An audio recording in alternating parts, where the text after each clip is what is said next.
So when it comes to Sonic Frontiers, there's a lot more to talk about nowadays. We weren't able to have that much of a conversation about the game just a month ago. But that's not to say all the information we got about the game is perfect, because clearly there's a ton of confusion about how the game even worked this whole month. And we have people calling for a delay immediately, and then Izuka responding back saying, "We don't need a delay, the game's almost done, you guys don't know what you're looking at," and all kinds of nonsense just going back and forth between the marketing of this game. And that makes the information pass through a bit difficult when it comes to learning things about this game. I feel like the best places to learn things from this game are either from IGN, articles, or content creators. And honestly, a lot of the content creators you guys watch provide all the information on the game in an easier access form. So shout out to all the content creators out there doing this. The current avenue of information right now is on cyberspace stages. Cyberspace stages are kind of confusing. A lot of people don't even understand how they work. How do you even get to them in these games? How long are they? Do they have branching pathways like Generations and Unleashed? There's so many questions that don't feel answered the right way all of the time.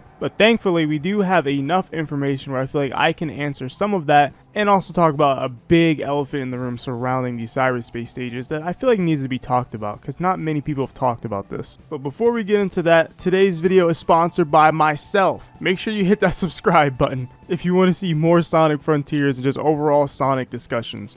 So the big elephant in the room that I want to start out with is the length of cyberspace stages. I feel like this is the most important part we need to talk about because this has people going into a frantic mode. Cyberspace stages are apparently based more on Unleashed style rather than Forces style, and this was said by a Game Informer employee. And of course a few other game journalists have said the same thing, that it doesn't really feel Forces style, as it was specifically mentioning that there are branching pathways, which Forces does have branching pathways, but they aren't true pathways in my opinion, because a lot of those pathways last literally like 3 seconds. But I guess that makes sense because those stages might as well be 3 seconds long.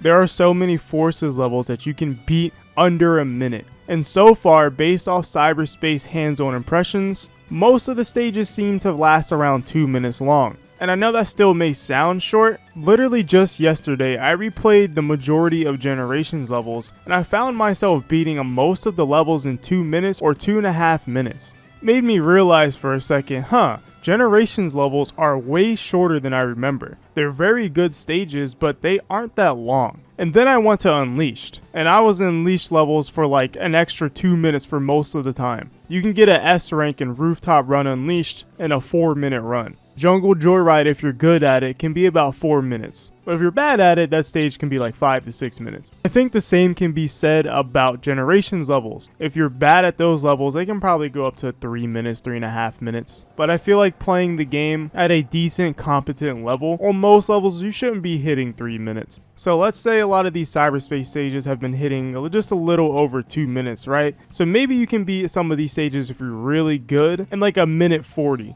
And I know, right? That almost sounds like Forces. Now here's where I think there's going to be a difference in between these levels and anything else we've ever played. These levels on first playthrough are going to have mandatory replay value. The only other game I can think of that makes you have mandatory replay value is Sonic Unleashed with metal collecting, but people don't like that. Sonic Frontiers, on the other hand, though, has multiple challenges per level that you must complete in order to get vault keys. And we know the challenges consist of things like speedrunning the level, getting under a certain time, ring count, collecting red rings, and more. So it'll be most similar in a way, I guess, to Sonic Adventure 2 missions, except you kind of have to do them. But we also know those aren't the only ways to get stuff, because there is a fishing minigame where you can get stuff from Big. So maybe you won't even have to play every cyberspace level, which I think will be interesting. But let's be honest, if you have to miss out on one, you probably won't. You're probably going to play it anyways. But outside of missions, this might sound weird, but they kind of remind me of Super Mario 64 level, where you go inside the level and then you pick your mission for what you want to do.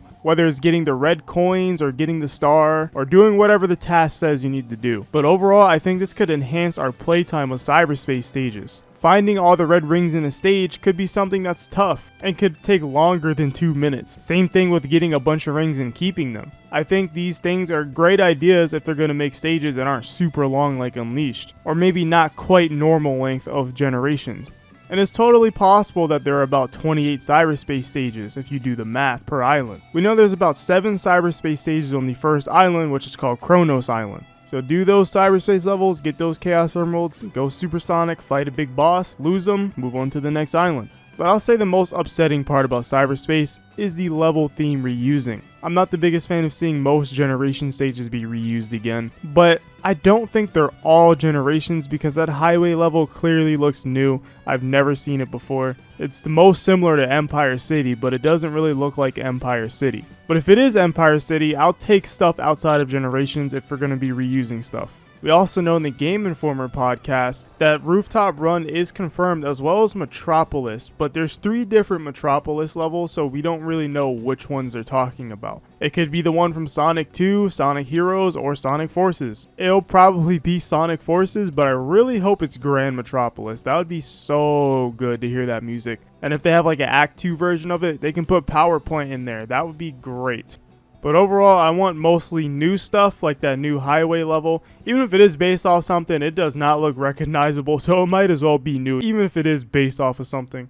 And one of the Game Informer employees actually said that their favorite stage so far was the highway stage, and that Green Hill was the very first stage in the game, and it almost acts as the tutorial. So that's fine that Green Hill is a tutorial. I can take that, I can accept that. And we also know that Chemical Plant is in there as well, by the way.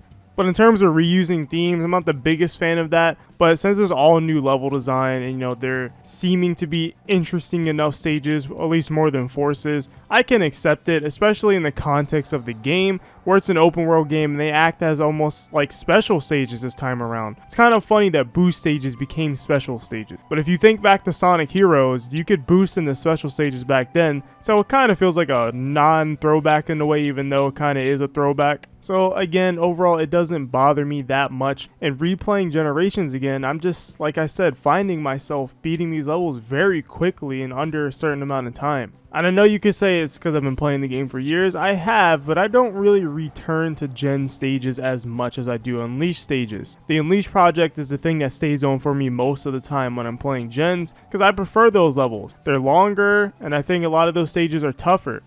And I always think that boost games should be more reaction based rather than stop and go like Generations has. Gens has a lot of stop and go, but there are some levels in Gens that say that mentality doesn't have to be there, like Seaside Hill. Seaside Hill is a stage that is built for you to be good at the stage so you can skip the stop and go. Not all Gen stages do that though.